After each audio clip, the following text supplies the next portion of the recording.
Well, here we are, gathered on this last day of Unleavened Bread, and it's hopefully been a very not only interesting but rewarding week for you. What did you learn about yourself this past week? What spiritual lessons, perhaps, did God show you? Not looking for a show of hands, but did you slip up and eat something leavened this past week, or find something? And then to kind of point it back to what we've heard so much today and even in this past week, who's ready to come out of Egypt? On this day in ancient Israel's history, they did leave Egypt behind, but there's another interesting event that happened on this day, if you will, in Israel's history that we may not think about much, but probably every one of us here is aware of it, and we'll get to that story in due course here as we progress. But what I'm going to do today is just review a few lessons, kind of following the theme, even as Mr. Knack did this morning, of just rehearsing some of the things maybe to keep in mind as we move forward, as we leave these days of spiritual learning for 2025 and consider some of the lessons that we should take with us. So as we get into some of this, let's kind of back up and look at some of Israel's history. Again, as we've already covered to a degree, from their exodus in Egypt. We know from Exodus 12, we have that account of when God gave them instruction regarding the Passover. He told them to gather in their homes and to set aside a lamb, and then to kill it that evening, to roast it over fire, not leave their homes till morning. And as they killed that lamb, they were to take some of the blood and put it on the doorposts so that the angel of death would pass over them, hence the name of the evening. And so for us, 9 days ago, counting inclusively, we who were baptized gathered to keep that observance, following the New Testament symbols. We rehearsed that as Christ gave for the keeping of it, the foot washing, the bread, the wine, and each of the gospel accounts record various aspects of this event. And then to consider in that evening, to ponder the verses that we read and to be reminded of Christ being our Passover, the Lamb of God sacrificed before the foundation of the world for our sins. That this was always God's plan, knowing that we were weak and temporary, but needing to be so that we would grow in character. We see through those symbols then that we took that evening of Christ living in us, dwelling in us, sustaining us, and so our nature can change, our carnal nature, into godly character. So once we have our sins paid for through the blood of Christ, then we're to yield to him for our deliverance from this world, for our changing of character, to becoming like him and his son. And so then to go back to the children of Israel, when they started their journey out of Egypt, it was on that first day of unleavened bread. And as it says, they went out with a very high hand. They were just so thrilled after 400 plus years of being slaves, of the onerous nature of the untold deaths, that they were finally going to be liberated. But as they began this past week as a type of walking out of Egypt, they were not out of the clutch of Egypt's hand. Pharaoh had a change of heart even after the death of the firstborn and the decimation that must have caused within that nation. They realized what they were losing in terms of free manpower and the control over these people. But it was only then, when Pharaoh's army was drowned, that they were finally free from being pulled back. Now, they took some of Egypt with them, unfortunately, but at least as terms of a setting, they were not there anymore, because they still had their own desires to change. It's interesting to recount as you read through Exodus especially, but the balance of the Pentateuch, how many times they said they wanted to go back to Egypt. They forgot all the hard labor. They forgot the meager food rations.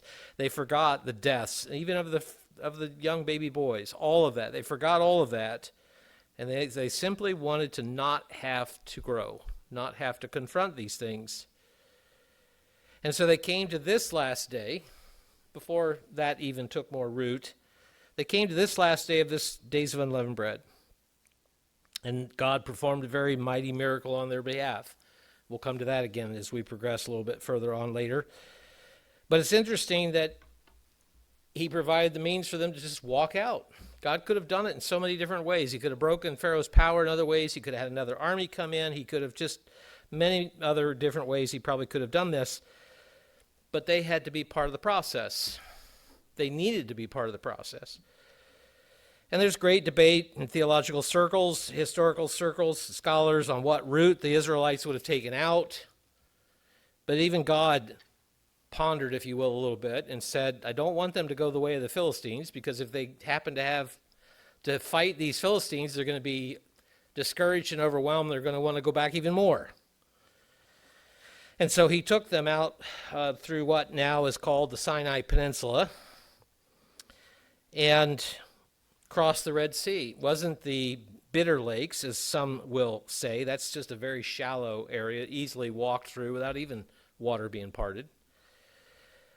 But the problem was that it needed to be a big enough body of water, if you will, that they felt trapped. And we see that later, don't we?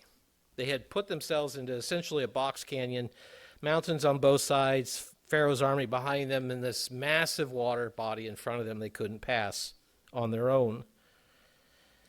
But then God did provide a means, didn't he? Always found that interesting. Were they picking fish up along the way as they walked? Maybe fish that came out of the water, or was it like an aquarium where they could just view all the fish as they walked by? But as they came out on the other side, they still weren't done with their walk, were they? They traveled close to 200 miles to Succoth. And that's quite a feat with the number of people that were traveling together. They, I'm sure, had wagons that they had spoiled as well, but you've got elderly people, you have animals, you have small children. You're not going to move that group of people very quickly. And so even after they cross the Red Sea, it takes time to accomplish things. It takes time to move forward. It takes time to come out of even a situation like they were in Egypt. But let's go back to Exodus 14 and just kind of rehearse some of this account. We've touched on various verses of this today, but I want to go through it a little more deeply, even though we may not read the whole chapter here, but hit more of some of the spots within it. So in chapter 1, God directs Moses to lead the children of Israel through Hahiroth, between Migdol and the sea, opposite Baal-Zephon, and to camp there. He was deliberately, God, having them even at this point wander a little bit, because he wasn't done with Pharaoh. And so we see this even in verse 2. It says, For Pharaoh will say of the children of Israel, they are bewildered by the land. The wilderness has closed them in, right? They don't know where they're going. As slaves, they wouldn't have traveled widely. So they're lost, So he says, God does, I will harden Pharaoh's heart so that he will pursue them and will gain honor over Pharaoh and all of his army. And so we even found that perhaps this past week in our own personal circumstances. Doesn't always mind what we want to do. Satan in life circumstances also can have other plans, can't they? So we may have cleaned our homes as best as we thought. And then later in the week, that most obvious piece of leaven was right in front of us that we just didn't see. Or we opened something, a drawer or a part of our car we may not normally access, whatever it was. And so sin can, in that respect, pursue us, can't it? And this is what Pharaoh is doing here. This is a lesson that God is showing them. Even though originally he thought he was done, Pharaoh wasn't going to let go. And so verse 5, we see this. They essentially said, we made a mistake. Pharaoh and all of his servants. And so he gathers this army. In verse 6, he takes 600 chariots. Verse 7, with all their captains, his whole army. Everybody's called up. Everybody's mobilized there after this, because this is going to be a huge loss to the country economically and many other ways. And so verse 8, again, God hardens the heart of Pharaoh, and he pursued them even more. Now, these are military men. These are fit men. These are men with horses and chariots. They're going to move a lot quicker than a nation of people traveling on wagons with old people and children and animals. And so they overtake them. Verse 10, Pharaoh drew near. The children of Israel lifted up their eyes, and behold, the Egyptians marched after them, and they were very afraid, and they cried out to the Eternal. All of that, perfectly understandable. Right? They didn't expect to see Pharaoh ever again. And then here he is, the dust cloud that's following him, and they know the might of the Egyptian army, and it's very concerning to them. But notice verse 11. We touched on this earlier today. What was their response? Crying out to God, please protect us. Please help us. Please give us strength. Give us safety. Any number of things. No, what they go to is, you sent us out here to kill us, didn't you? Were there no graves in Egypt that you have taken us away to die in the wilderness? And then verse 12. I have to wonder if they even said this. Read a little bit of revisionist history maybe here. Is this not the word that we told you in Egypt, saying, let us alone? I don't remember that when they were spoiling the nation. I don't remember that when the babies and the firstborn of all the herds and everybody households, when they were dying. I don't remember any of that being recorded. But notice verse 13. Moses says to them, do not be afraid, stand still and see the salvation of the eternal. That's a challenging thing, isn't it? Because again, you've this world-ruling empire army pursuing you. You know what they're capable of. And it doesn't look like you have any recourse. And you're simply going to say, just wait. Just hold on. Just wait. Notice verse 14. The Eternal will fight for you, and you shall hold your peace. And so he tells Moses in verse 16, lift up your rod, stretch out your hand over the sea, and divide it, and the children of Israel shall go on dry land through the midst of the sea. Now, I don't know if you've ever been around a body of water that's been evacuated. Maybe an old pond that needs to be drained because it's just filled up with so much silt or whatever, and you dig out one end, and what little water is in there drains out. What's left? Just all the muck and the mud. There's nothing that's going to travel through that. Can you imagine what the bottom of that Red Sea looked like? What the mire was like? And then God sends this wind to dry it out overnight. They've got to wait another night yet. Right? But this steady wind, like a fan blowing on water on a floor that'll eventually dry. And so they travel through. They walk through this marvelous sight. I can only imagine the questions all the kids were asking their parents. I would have questions. And they get to the other side, and then verse 21, Moses stretches out his hand over the sea, and the Eternal caused the sea to go back by a strong wind at the night, made the sea into dry land, the waters were divided, and they went through the midst of it. Verse 22, and the Egyptians pursued them. Right? Well, it's good enough for them. We can follow. But it came to pass, verse 24, in the morning that the Eternal looked down on the army of the Egyptians through the pillar of fire and the cloud and troubled the army of the Egyptians, and he took off their wheels. So they drove them with difficulty. And the Egyptian says, let us flee. Their plan was going sideways really quick. We need to get out of here. In verse 26, God tells Moses, stretch out your hand over the sea that the waters may return on the Egyptians, their chariots and their horsemen. And Moses did this. And this almost probably thunderous clap of this water as it came together with all the force and energy that it had. So verse 28, the waters returned and covered the chariots, the horsemen, and all the army of Pharaoh came to the sea after them. Not so much as one of them remained. Which goes to the point of young Mr. Knapp's sermonette message about the Ten Commandments. If you remember that account, only Pharaoh standing on the side. No, he died with all the rest of them. But verse 29, the children of Israel had walked on the dry land in the midst of the sea, and the waters were a wall to them on the right and the left, and the Eternal saved Israel that day out of the hand of the Egyptians. Verse 31, thus Israel saw the great work which the Eternal had done, and they feared the Eternal. At least for now, they feared him. But let's switch gears a little bit and go to Joshua chapter 3, and this is the other account that I alluded to. So Israel, in the account that we just covered, went through the Passover evening, as we rehearsed from the New Testament symbols, first day of unleavened bread, left Egypt, began their journey out. Last day of unleavened bread was the account that we just read in Exodus 14, as they were finally done with the powers of Egypt. And we come to an interesting thing then, 40 years later, Joshua 3, after all the wanderings, the initial rebellion that God had said, because it had taken them about 40 days to get to the promised land, but they rebelled, didn't they? They didn't listen to God. They didn't trust God. He said, okay, fine. For every day that you walked here, I'll give you another year of wandering. So for 40 years, they wandered about in the wilderness. And then they come to the edge of the promised land. In Joshua 3 in verse 1, it says, Joshua arose early in the morning, and they set out from the acacia grove, came to Jordan, and all the children of Israel had lodged before they crossed over the river. This is the Jordan River. They're going into the land that God had promised to Abraham and his descendants. So it was, after 3 days, the officers went through the camp, and they commanded the people, saying, when you see the ark of the covenant of the eternal your God, and the priests and the Levites, bearing it, then you shall set out from your place and go after it. Let's move down to verse 14. So it was, when the people set out from the camp to cross over the Jordan, with the priests bearing the ark and the covenant before the people, and those who bore the ark came to the Jordan, and the feet of the priests who bore the ark dipped in the edge of the water.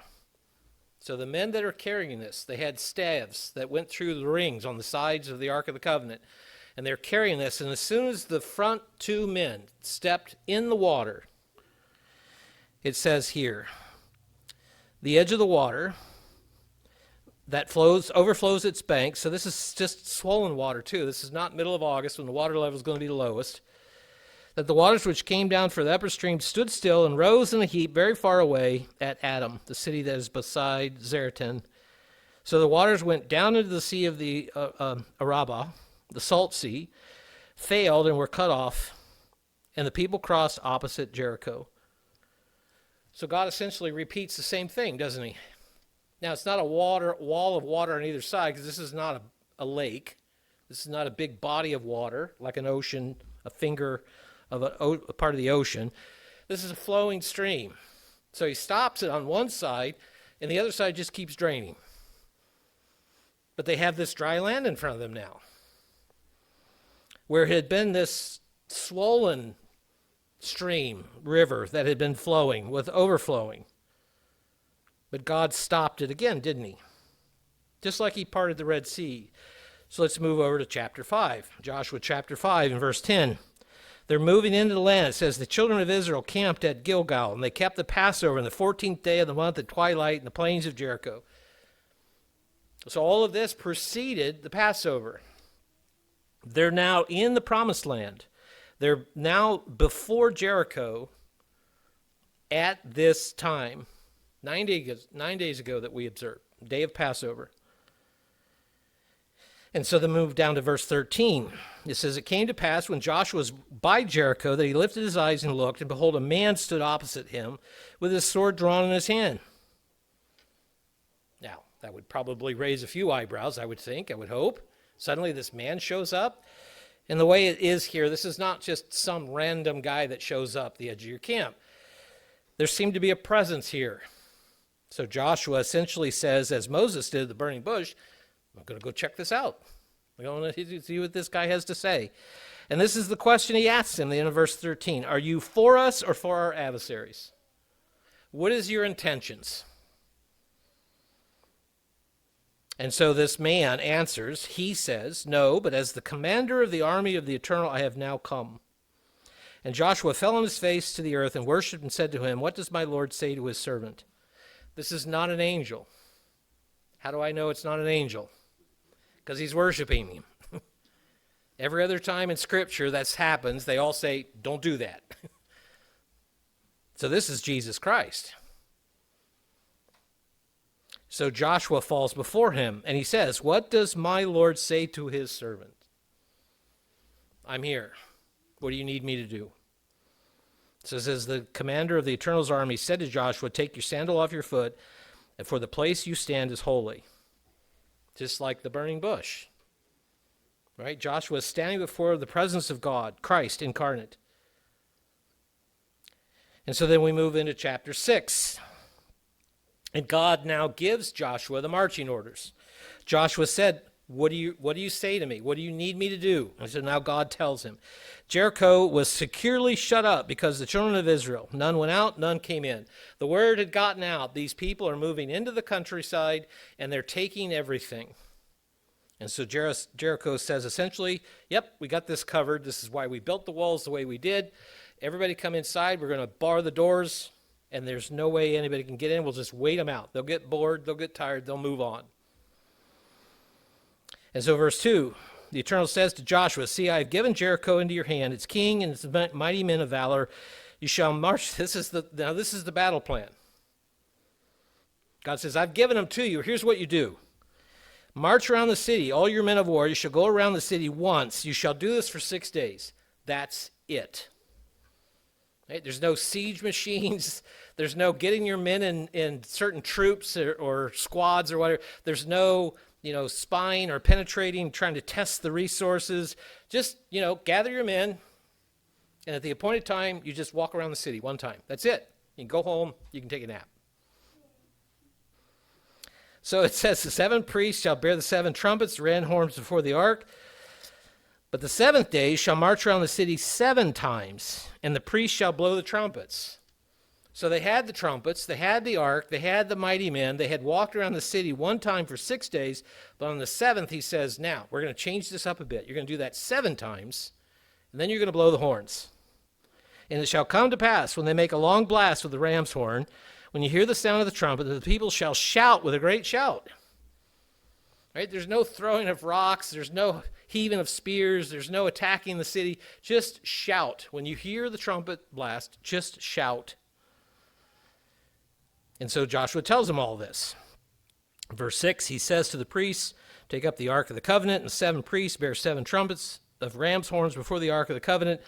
He tells the people, proceed and march around the city, and let him with his arm advance before the Ark of the Eternal. And so it was, when Joshua had spoken to the people, the 7 priests bearing the 7 trumpets of ram's horns before the Eternal advanced and blew the trumpets. The Ark of the Covenant of the Eternal followed them. The army of the men went before the priests, who blew the trumpets, and the rear guard came after the ark while the priests continued. And so he tells, Joshua makes this clear in verse 10. You shall not shout or make any noise with your voice, nor shall a word proceed out of your mouth until the day that I say to you, shout. So this must have been very perplexing to the Jericho residents. Seriously, this is their battle plan. It probably became initially a point of curiosity. I can only, in my mind's eye, picture everybody on the walls. They're all lined up. It's like, look, what are they doing? And just watch them walk around the city, and then they go back to their tents. And the next day, the same thing. And maybe by the 6th day, it's like, oh, yeah, I've seen that. And then the 7th day, it switches up, and they're still not sure what's going on. It must have been oddly unsettling to them. But then it says they do this, verse 14, the 2nd day up to the 6th, and verse 15, it comes to pass on the 7th day, they rose early, the children of Israel, about the dawning of the day. They marched around the city 7 times in the same manner. On that day only did they march around the city 7 times. When the 7th time it happened, the priests blew the trumpets. Joshua said to the people, shout, for the Eternal has given you the city. Now the city shall be doomed by the Lord to destruction. And we know what happened from there. The walls all crashed down. They've excavated Jericho. And one of the very interesting things about Jericho is that when walls fall, like with an earthquake, or even with armies attacking them, they're probably either going to fall in a pile or they're going to fall in to the city, right? The walls of Jericho fell out. So God, in many ways, is just repeating what he had done 40 years earlier. He's delivering them into the land now. He's giving them the promise that he'd given to Abraham. And this was probably, again, as I said, very unsettling to the inhabitants of Jericho, but by the time they may have even thought something was amiss, something is up, it's too late, isn't it? God had delivered the Jericho inhabitants into the land, into the hands of the Israelites. What I do find very reassuring in this account is that the Israelites followed God's instruction. And he did deliver them, as he promised, even back in Exodus 14. And it probably was something they scratched their head on, because it's like, wait a minute, let me see if I got this right. So God's going to give us this city, and for 6 days we just walk around the city one time. That's it, right? Yep, that's it. Don't say a word. Don't even whisper it. Just follow the ark, and then we'll do it again tomorrow for 6 days. And then on the 7th, we're going to do the same thing 7 times. Then the trumpets are going to blow, and we're going to shout, and everything's going to be done then, right? I mean, how do you picture that in your mind when that's never happened before? To try to understand, it's like, you know what? Fine, I'm just going to do it because I don't understand. I can't figure this out. I'll just do it. And so they did it, and this all happened. These 7 days were this past week. It was the days of unleavened bread. Did they make the connection of coming out of sin and God removing these things? What are some of the things that we can learn from both of these accounts, considering this past week?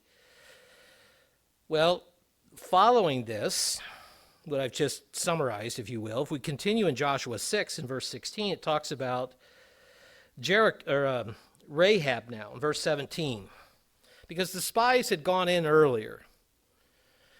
And the king and the officials figured something was up. Again, they heard that Israel was coming into the land. They'd heard these spies were in their city. They had tried to find them. If you remember the story, the account, Rahab had protected them and then let them out after the guards had come and so forth.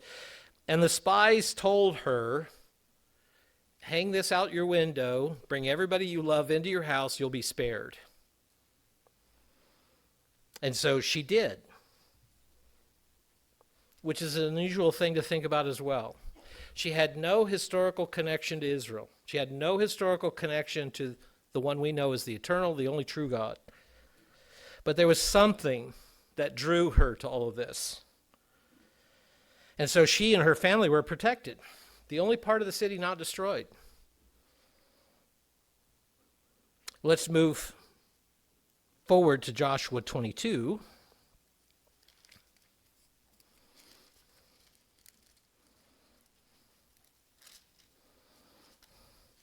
Joshua 22 and in verse 5. Jericho had happened. Israel continued to move into the land. God had defeated king after king after king and removing them. They had begun to settle in the land. And if you remember, when they had approached the Jordan, parts of 2.5 tribes had said, well, we like this side. Let us have this land. And Moses says, fine. You still have to help us conquer the rest of the land for the other tribes. And they said, okay, we'll do that. When we're done, we'll come back here. And they said, okay, fine. So this is the context here. These tribes are returning. So in Joshua 22 and verse 5, this is the admonition, the caution from Moses. He says, but be careful to take heed to do the commandment and the law which Moses, the servant of the Eternal, commanded you. And this is the commandment. To love God and keep his commandments, to hold fast to him, to serve him with all your heart and all your soul. Don't forget what God has done. Don't drift away. You're on this side of the Jordan. Don't forget you're part of this bigger family, this nation. Don't forget all that God had done for you. But this matter of keeping his commandments. So let's move to the New Testament, look at a couple of verses as well. In John chapter 14, perhaps this was read where you were for Passover. But this is 14, 15, 16, 17 here of John. These chapters are the thoughts of Christ the night before his crucifixion, after the Passover service, if you will. And he's instructing the disciples. And so John 14, verse 15, just one verse here, he says to them, the disciples, this short sentence, if you love me, keep my commandments. We find this as well in 1 John 5, verses 2 and 3, the same sort of instruction. If you love me, keep my commandments. It's not a really difficult instruction, is it? Here they are. Follow them. All right, but we're never satisfied with that usually. I shouldn't say never. We're rarely satisfied with that because it gets old, right? It gets boring. It gets stale. We just did that. And I have to wonder, going back to the account of the Israelites walking around Jericho, by the 6th day, they're probably saying, once they're back in the camp, what are we doing? Well, we're following the instruction. Yeah, but what are we doing? We need to remember to allow God to fight the battles for us. That's one of the lessons of this past week. Right? I suspect many of them wanted to just get in there and get it done, right? Give me a sword. I'm going to go in. God says we can have this land. I believe he's going to protect me, deliver me, provide the means, and we'll just go in and we'll clean this all out. But that's not what God said. I'll give you the land. I want to know that you're going to honor me, follow me, and in this case, keep my commandments. Because I can't teach you, I can't bless you, I can't continue to work with you if you're not there. I mean, when you think about it, leavening is really kind of a silly thing to get rid of, isn't it? Why leavening? Well, we know why. It's just such a great illustration of how pervasive sin is, and at times just ubiquitous. I'll divulge for myself this past week, of all things I discovered leavening in, bottled water. Sodium bicarbonate they put in some bottled waters. Never looked at the ingredient level in a bottle of water because it's like water, right? What else do you put in there? Yeah, they put some sodium bicarbonate in there, probably for flavor. Okay, lesson learned. But it's just, it sneaks up on you, doesn't it? When you think you got it figured out, you don't have it figured out. And that's the caution, isn't it? In many ways, it's harder humanly to allow God to fight the battles for us. And it doesn't mean that we're not engaged. What was the instruction in Exodus 14? Stand still. Tell that to a 3-year-old. Tell it to some adults, right? It's hard, and do what? Just stand still. Seriously? Yeah, just stand still. Just hold on. We get unsettled by that, don't we? We want to do things. We want to be in there. But it's not just standing still. This is why I wanted to read Joshua 25 and John 14. It's not just standing still. It's standing still doing my will. Keep my commandments. Follow my instruction. Internalize them. As we read in Deuteronomy 6, teach them to your children. Make this a core part of who you are. And when we even look at God's instruction in Leviticus 23, he starts with the Sabbath, doesn't he? God draws people to him through his holy Sabbath day. And then what does he do? He leads them through his plan of salvation. But you're not going to understand his plan of salvation if you're not keeping the Sabbath day. You may understand bits and pieces of things here and there for whatever reason, but the picture is not going to be there. And then through the observance of those days, we understand and see more clearly the things that we need to learn more of, or the things that we need to see even more clearly, or the things that we need to do differently to change behavior. So let's go back to Exodus 14. We read this verse, but I want to highlight it again, because I think it's truly powerful when we consider this past week and what it is that God looks. That's not the way I want to say that, sorry. To consider our role versus God's role and how we have that relationship with him. Because humanly, we have these weaknesses. We're rarely balanced. We're too far this way, we're too far that way, we're in the ditches. You know, we have a hard time staying in the middle. We have a hard time staying balanced. We can have a lack of energy. We can have too much energy. We can be too quiet. We can be too loud. You know, just all these different things. But to have this relationship with God, to allow him to direct us.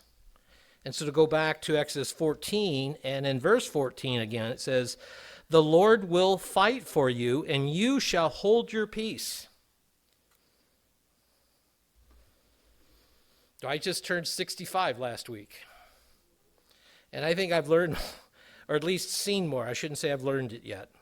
I've seen more about this in my life in the last 6 months than I've ever seen before. Because I don't want to stand still. You know, some conversations, you want to just be brutally honest and tell them what a knucklehead they are and how stupid they are, right? My job would be easy if I didn't have to work with people. But this is worth remembering. The Lord will fight for you. How much spiritual leavening did we try to put out this past week versus how much spiritual leavening did we allow God to fight to put out for us? And again, it's not that we just step back and say, okay, it's all up to you. That's not the case, because we read those verses in Joshua 22 and John 14, and there are many other places that say similar things. keep my commandments. So we have to be doing, but we have to be careful how we approach the battles we're in to allow God to direct them. So let's use an example here. If you want to, we'll be back to this again. If you have a marker there, we'll be back to that section. But let's go to 2 Chronicles. Of all verses to turn to on the last day of unleavened bread, we're going to go to 2 Chronicles. Why are we going to go to 2 Chronicles? Well, we have an account here of a king named Jehoshaphat. Who was Jehoshaphat? Jehoshaphat was the fourth king of Judah after the nation was divided. You had the 10 tribes of the north, two tribes to the south. He was, the king of Judah. And he had a problem because there was a battle coming up. 2 Chronicles 20, let me get there. And in verse 17, we pick up the account here. God says to him, "You shall not need to fight in this battle." I'm sorry, what did you say? Don't get entangled in this. And so he says to them, "Position yourselves, stand still." Does that sound familiar? "Stand still and see the salvation of the Eternal, who is with you, O Judah and Jerusalem. Do not fear or be dismayed. Tomorrow go out against them, for the Eternal is with you." Just go stand. Your presence is what I want to see. But it's not just the presence, it's that you're there waiting for me to take care of these things. Because God knows how to do it in the best possible way, at the right time, for the right reasons. And even in things like this where battles are drawn and there are men and animals that die, he can resurrect people, can't he? He can I don't want to say it flippantly, but he can just flip the switch and they're back to life, and then he picks up where they left off. We can't do that. And so he simply says to him here, what we read back in Exodus, just stand still and see the salvation. And Jehoshaphat didn't know how that was going to play out, but it did play out the way that God said. God took care of it. When we let God fight our battles, that enables us to conquer sin. We don't fight battles to put sin out on our own. We can't. How are we going to do that? Can I make myself more spiritual? I can't. What I can do is provide the means by which God can be more in my life, more a presence, more a guiding force for him to be able to do the things through me he needs to do. There are about 7 or 8 times, depending on how the language is and how it's translated and so forth, there are about 7 or 8 times, just in the Old Testament alone, where God says essentially this expression, that I will fight for you. What battles do you need God's help in overcoming? Willpower only goes so far. Because Satan knows the buttons to push, he knows the circumstances to make line up, he knows where the soft spots are. And we're fighting against a spiritual power. What battles do you need God's help in overcoming? And here's another component to encourage us. Let's go to Hebrews 13. One of the unsettling natures, I suspect, that Israel had, and I know that we have at times, is when God says to us to stand still, we don't know where that puts us. Right? Where is God? I'm here. Where is God? Because we don't know what he's working out. We don't necessarily see his hand clearly. There's no road map in front of us that says, like Jericho, okay, God says to do this 6 days. On the 7th day, we're going to do it 7 times. The trumps are going to blow, and then we're all going to shout, and the walls are going to fall down, and we win. In the end, it's like, okay, I know where I'm going. Right? God almost never does that. Because he wants to know if we're going to follow him even when we can't see. Because faith is not faith if we know what's going to happen. And that spiritual component of trusting in him is what he needs to see. That we're not going to rely on ourselves. This is what got Saul into trouble. right? I know better. The people are saying. And he went and did, and Samuel comes up and he says, what did you do? Well, I did all this for God. Okay, and then what's all that bleating of the lambs I hear? Okay, no, you didn't, because they're still alive. So Hebrews 13 and verse 5, we're reminded here, let your conduct be without covetousness, okay? Your trials are not my trials. Your blessings doesn't take anything away from me. You know, we're all part of a body, but don't covet, because that's not us, right? You can't be me, and I struggle to be me at times, right? But this is not a contest. So he says, let your conduct be without covetousness. Be content with such things as you have, and living in a materialistic, consumer-driven Western nation, that's a challenge. Because there's all kinds of shiny things out there. But he says if you're content with those things, you're going to be a lot happier, because joy is not in possessing. And then to bring the point home, he says, for he himself has said, God has promised us, I will never leave you nor forsake you. Stand still doesn't mean that God's then leaving us to go do something else until he has time to come back and help us. Stand still means I'm still here, but I'm going to take care of this in the right way.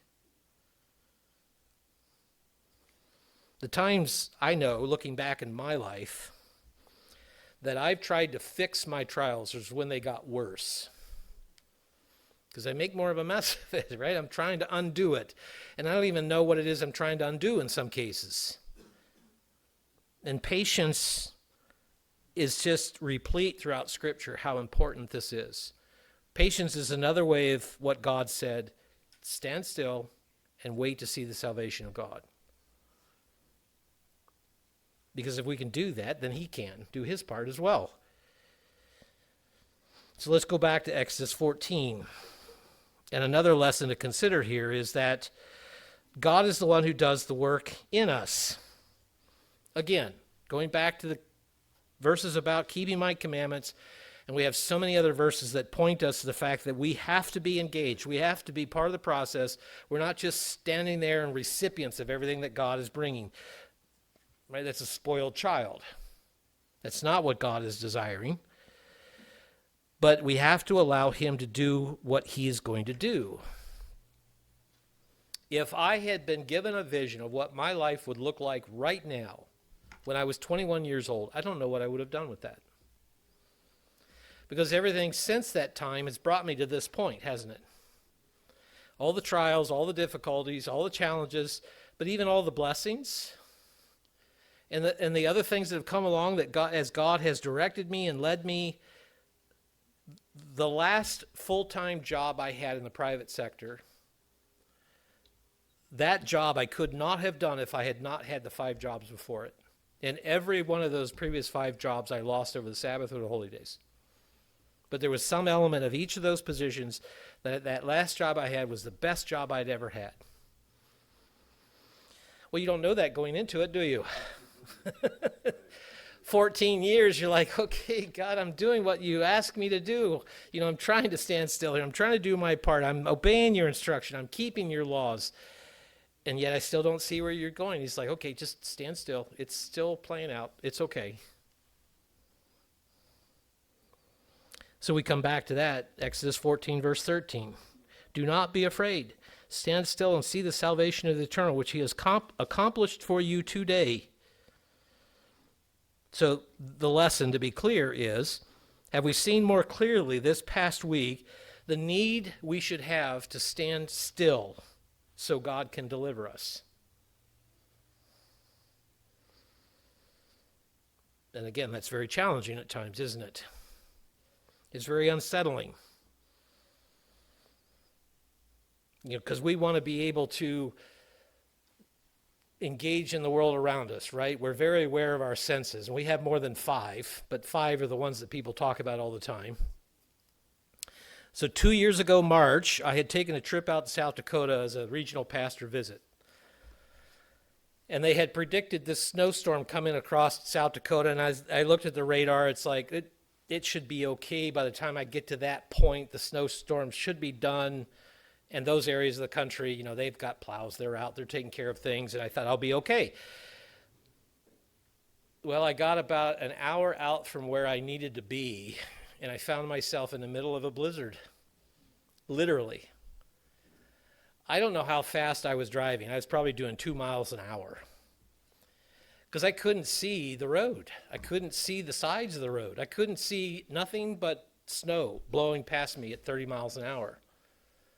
And I had no idea where I was because I can't sense anything. I can't see anything. And all I had to do was just creep and hope that I stayed on the road until I got to a point where, you know, every once in a while you'd come across the fence line and the wind would break a little bit and you'd say, okay, I can see the road now. But it's very unsettling when you don't know where you're going. And how many times do we know where we're going with what God is doing with us? We're in the middle of a health crisis. We don't know how that's going to play out. We're losing a job when we've still got bills to pay for and things to take care of, obligations, and we don't know how that's going to play out. Life can be going good until the point that it's not, and then we're very unsettled, aren't we?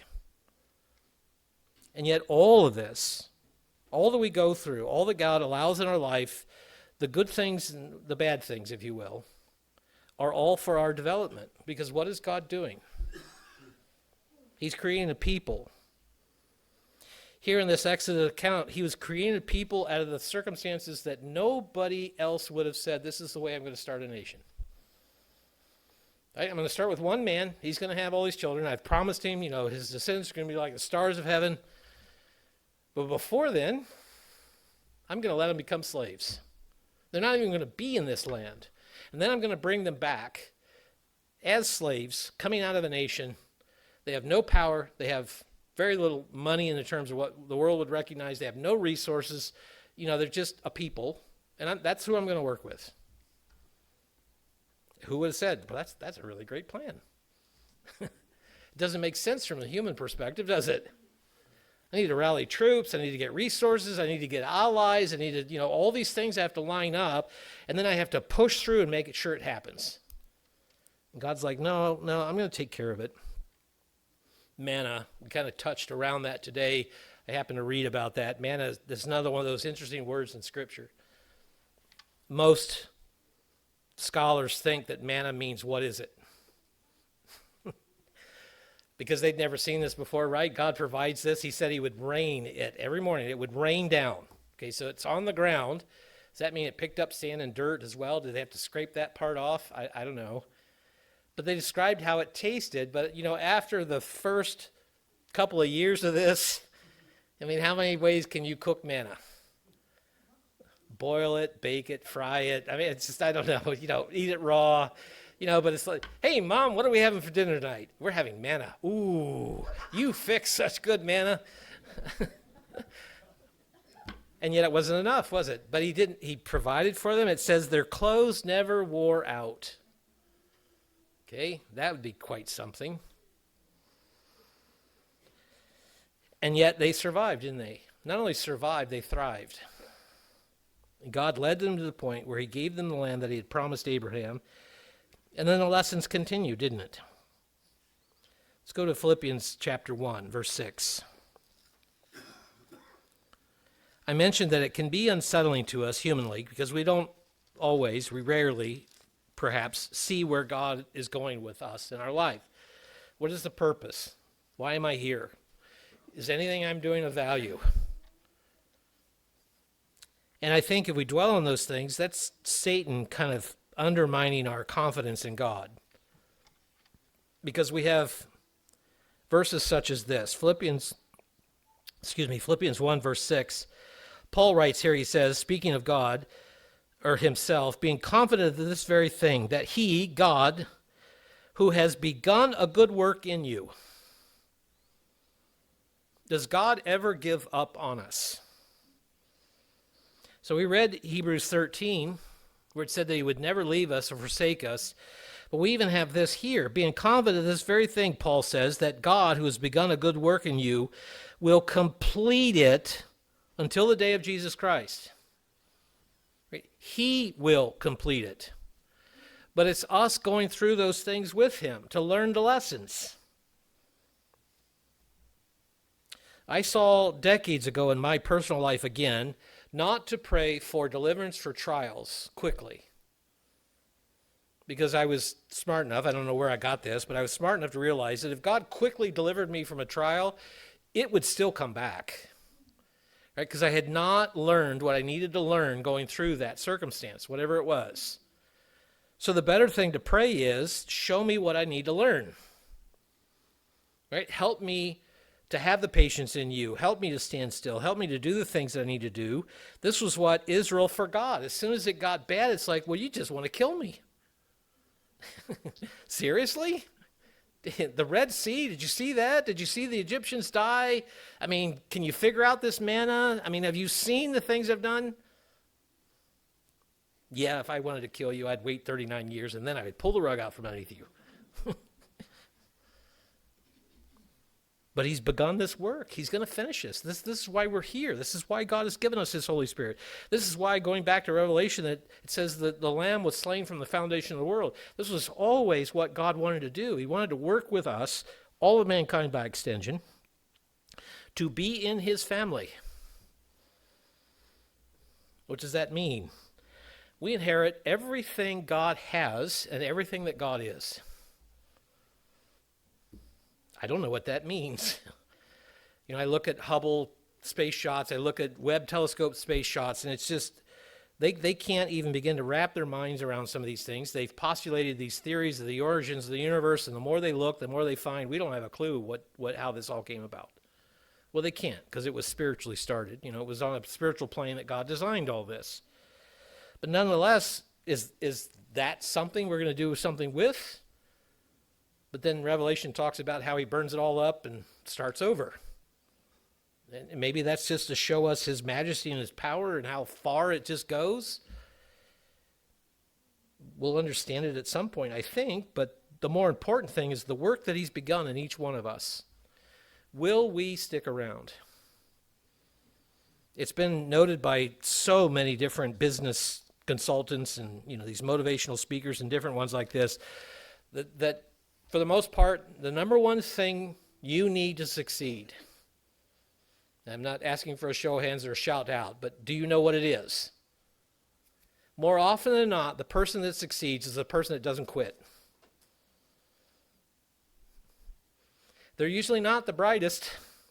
I'm not saying they're stupid. I'm just saying from the world's standpoint, right? That's 1 Corinthians 1:26. We're not the world's impression of what will succeed. Because it's just a matter of showing up, of being here on the Sabbath, being here on the holy days, of following God's instruction, going back to John 14, of keeping his instruction. To me, that's a huge lesson of this past week. Because how did they leave Egypt? One foot in front of the other, right? They had to walk out. They had to just do it. There was no Uber rides. There was no taxi service. There was no train to hop on. They had to just do it. And I suspect in their rebellion of having to wander for 40 years, they probably camped at the same areas from time to time. It's like, oh yeah, that's my spot. I remember that. It's close to the water or whatever. But what lessons will we take with us from these days? Will it be a desire to more completely come out of Egypt? Will it be a desire to stand still and see the salvation of the eternal? Will it be trusting in God to have that kind of peace?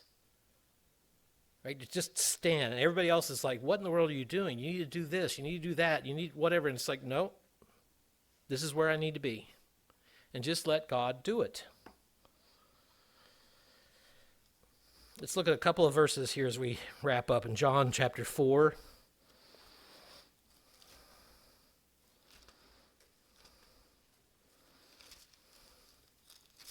As we consider all of this, then what should our worship look like? In John 4:24, Christ here says a very simple thing. He's teaching the disciples again. He had gone through the area of Samaria. He had taught the woman at the well. And she was impressed because she recognized that he knew things about her that there was no other way he would have known this unless he was who he said he was. And so then the Sumerians had twisted the worship of God. They were transplants from the Babylonian captivity, the Assyrians and so forth. And so these were part of the Babylonians. And so they had morphed some of their beliefs into God's instruction. They had rejected other things. And part of what they believed was they didn't go to Jerusalem, like was instructed in Scripture, to go before God and his throne on the holy days especially and so forth. They said, these are the mountains we go to right here. We don't have to travel all the way down to Jerusalem. And so Christ addressed this. So in verse 20, this is what she says to him: our fathers worship on this mountain, and you Jews say in Jerusalem is the place where one ought to worship. And Christ basically says, let's just hold up a second here. So he says, the hour is coming when you will neither on this mountain or in Jerusalem worship the Father.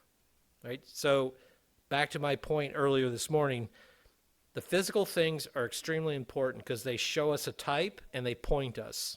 Right? We understand physical things because we're physical. But he says there's going to come a time when that's not it. Right? It's not about Jerusalem. It's not about certain locations.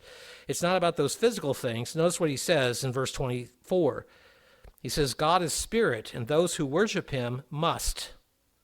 That's emphatic, right? Must worship him in spirit and in truth. Okay, so I think it's easier for us to wrap our minds around the truth part, but it's harder to wrap it around the spirit part. Right? Because the truth part, that's a checklist, right? I've got this list. Yeah, I've done that. Ooh, well, I'll get back to that one. You know, we can go down, we can reassure ourselves, we can have a guidepost, which is fine on that level. But it has to go deeper, doesn't it? Christ did this with his instruction, the spirit of the law versus the letter of the law. Right? It's great, you don't kill somebody, but here's the challenge, you can't even hate them. What? He deserves it. Nope, can't go there. And that's the challenge of changing our nature, isn't it? So spirit and in truth. Have we seen that more clearly this past week? 1 Corinthians 5:8 puts it slightly different, but it's the same point. 1 Corinthians 5 and in verse 8. Paul here writes to the congregation in Corinth, he says, therefore let us keep the feast. And many speculate, if you will, that Paul probably wrote this first letter to the Corinth congregation around this time of year. He's drawing on that analogy, right? It's on their mind. It would be a very easy thing to transition to. And he says, okay, I'm telling you, keep the feast. And the other curious thing is this is about 20 or so years after the death and resurrection of Jesus Christ. So this has not been done away with. Paul's still teaching this. But he says, in keeping it, let's not keep it with old leaven. How do you keep old leaven? You don't get rid of it. Right? You harbor it. And it can be easy to pick on the Jews at times, and I don't need to necessarily make that the point, but if I was an Orthodox Jew and I don't want to throw out these pizzas that I want to have later, I can go to my Gentile neighbor and say, can you hold on to these for a couple of days? I don't have room in my freezer or whatever. I'll come back and get them next week. That's old leaven, right? They're holding on to it. They completely missed the illustration. They're holding on to it. That's the old leaven. But he says also here, nor with the leaven of malice and wickedness. Right? That I pretend things are okay, but I'm undermining people. I'm cutting in my comments, or I'm not engaging the way that God expects me to, right? I'm playing the angles. I'm working the margins here. Because Paul says don't do that either. Rather, with the unleavened bread of sincerity and truth. Right? Honestly. Openly. Not pretending here. Not going through the motions. I'm engaged. This is sincerity. Right? I'm committed. The Greek word here for sincerity means clearness or purity. How do you unleaven bread? After it's leavened, you can't unleaven it, can you? It's permeated everything. You have to start over, don't you? You have to not let the leaven be there. to get purity, you can't have the things that make it not pure. And this is the lesson of leavening, isn't it? Who would have thought they would put it in water? And yet there it is. And it sneaks up on us in other ways. For decades, Triscuits, no leavening. And then I don't know when they changed it, 15, 20 years ago. Not all Triscuits, even though they're flat as flat can be, are leaven-free. You got to pay attention. You have to work to make sure that that purity is there. We have to make sure we strive with God's Spirit in us to have that purity, to be reminded there's always another bit of that onion to peel. But as we read in Philippians 1, God has begun that, and he'll finish it if we work with him. That in Hebrews 13, he's promised he's not going to leave us. We're not going to be hanging out there. He's going to be part of solving our problems, part of fighting our battles. And so do we see that? After this past week, do we see God clearer? Do we have more of the purity of Christ dwelling in us after this most recent week? Do we see the need to redouble our efforts to do more on our part, but also maybe even to practice more and better, standing still and waiting God to deliver us? Whatever lessons God has taught us this past week, you and me, let us remember those lessons. Let us remember them as we leave this week, as we move forward, not only physically, but more important spiritually, the rest of the holy days this year, the rest of our calling, and the rest of our walk before God, so that we too can walk into God's promised land.